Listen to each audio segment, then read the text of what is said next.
Assalamualaikum warahmatullahi wabarakatuh. Perkenalkan, nama saya Viviana Vika Anggraini, PBI 4H, NIM 1961212556. Pada kesempatan kali ini saya akan menceritakan tentang Kerajaan Mughal.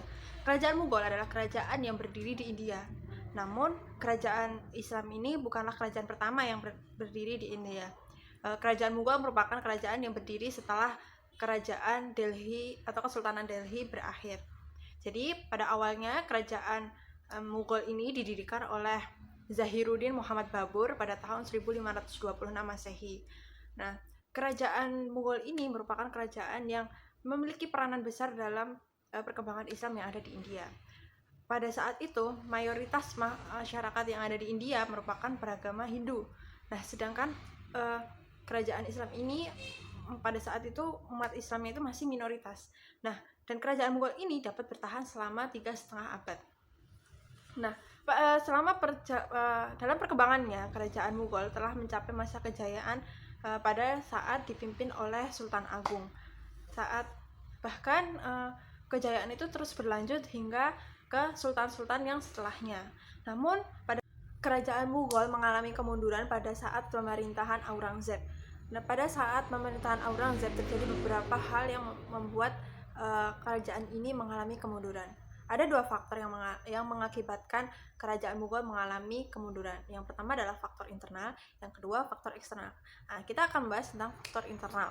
Faktor internal yang pertama adalah tidak adanya kejelasan jalur atau lajur suksesi. Jadi pada saat pemerintahan kerajaan Mughal itu, pada saat Aurangzeb itu tidak jelas gitu loh. Tidak jelas misalnya pemimpin ini telah meninggal atau wafat atau telah selesai masa pemerintahannya. Nah, lalu siapakah yang akan memimpin kerajaan ini selanjutnya? Nah, itu tidak ada penjelasan atau tidak ada ketentuan, atau misalnya ahli waris yang ini yang berhak, anak pertama yang berhak, itu tidak ada jalur, tidak ada kesepakatan atau hal-hal ketentuan tentang bagaimana tentang sistem pergantian pemimpin pada saat itu. Jadi setiap anggota keluarga yang ada di situ merasa, saya lebih berwenang, saya merasa saya lebih berkuasa, saya merasa bisa memimpin. Nah, dari situlah timbul pemberontakan, timbul perasaan-perasaan ingin menguasai. Bahkan karena adanya internal ini atau pemberontakan dalam internal ini membuat pemerintah daerah melepaskan loyalitasnya. Jadi malah pemerintah daerah itu juga sudah tidak percaya lagi kepada pemerintah pusat, sehingga mereka cenderung memperkuat daerah mereka masing-masing. Yang kedua adalah lemahnya pemimpin atau pewaris pada saat masa itu. Pada kerajaan Mughal ini sebenarnya tercatat ada 29 sultan yang memimpin, tetapi dari antara mereka itu tidak ada yang mampu mempertahankan kerajaan ini hingga lama. Bahkan yang bisa mencapai 20 tahun itu hanya beberapa saja, yang lainnya hanya hitungan bulan ataupun tahun saja. Hal itu juga membuat kondisi atau perekonomian atau yang ada di kerajaan tersebut ikut melemah. Faktor selanjutnya yaitu adalah kehidupan yang boros atau gaya hidup para pemimpin, orang-orang yang ada di kerajaan itu yang boros. Nah, seperti uang mereka itu digunakan untuk menghias istana, membuat masjid-masjid yang sangat megah.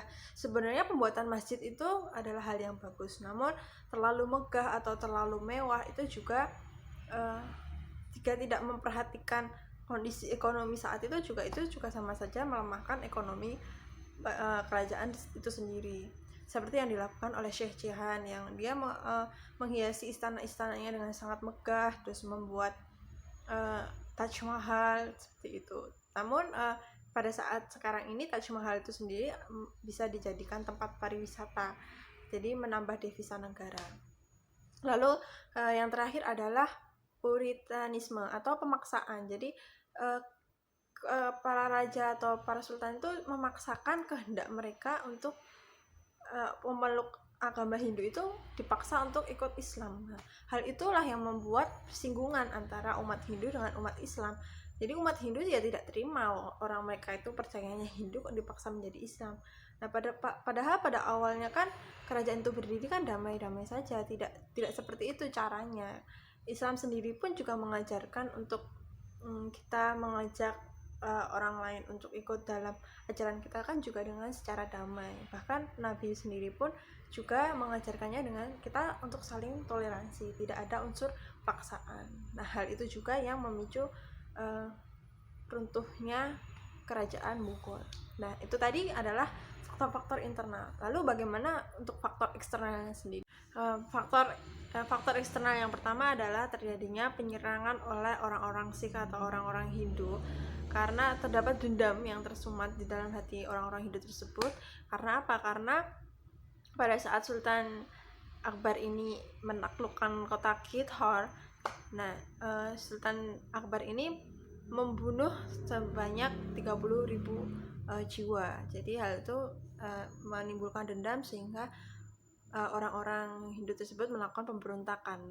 Yang kedua adalah penyerangan yang dilakukan oleh Nadir Shah karena menganggap kerajaan Mughal telah banyak sekali memberikan bantuan kepada pemberontak Afgan yang ada di Persia.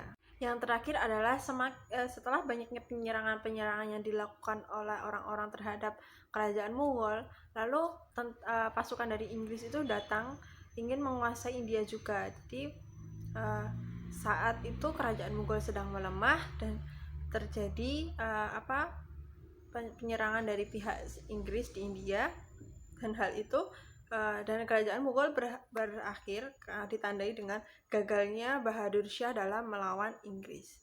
Ya, jadi itulah bagaimana kemunduran atau bagaimana faktor-faktor kemunduran yang mengakibatkan kerajaan Mughal itu akhirnya berhenti atau berakhir. Jadi hikmah yang dapat kita ambil di sini adalah kita sebagai umat Islam, kita harus meninggikan rasa toleransi. Saat kita mengajak teman kita, saudara kita, atau sanak saudara kita untuk memeluk ajaran Islam atau kembali ke jalan yang benar, itu ya kita memperdalam dulu ilmu agamanya, kita banyak-banyak baca-baca, banyak-banyak mengaji agar ilmu pengetahuan kita sendiri itu juga meningkat. Nah, selain itu kita harus toleransi, kita tidak perlu memaksakan orang-orang itu untuk sesuai dengan pendapat kita. Kita hanya perlu menasihati, kita hanya perlu mengingatkan, oh ini loh jalan yang benar, aku hanya memberitahu. Bukan kehendak kita untuk memaksa, karena hidayah itu datangnya dari Allah. Kita sebagai umat manusia, kita hanya bisa saling menasihati satu sama lain. Kita tidak bisa memaksakan kehendak kita masing-masing. Karena seperti yang ada di contoh cerita kerajaan Mughal tadi, adanya pemaksaan umat Hindu untuk masuk ke Islam, itulah yang mengakibatkan berakhirnya kerajaan itu sendiri.